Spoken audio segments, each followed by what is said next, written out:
Sir এটা তো সবাই পড়ে, সবচাইতে মর্যাদাপূর্ণ একটি জিকির আপনার কাছে চাইছি, দোয়া আপনার কাছে চাইছি, আর আপনি অর্ডিনারি দোয়া আমাকে দিয়ে দিলেন, এই জিকির দিয়ে দিলেন। আল্লাহ তাআলা বলেন, মুসা রে,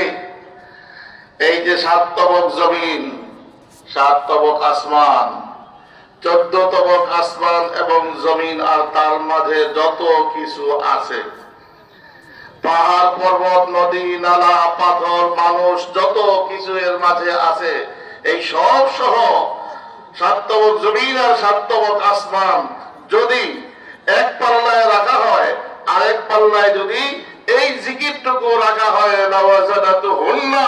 ওগুলা সবগুলাকে হালকা করে দিয়ে এই পাল্লা ভারী হয়ে যাবে। বলেন সুবহানাল্লাহ।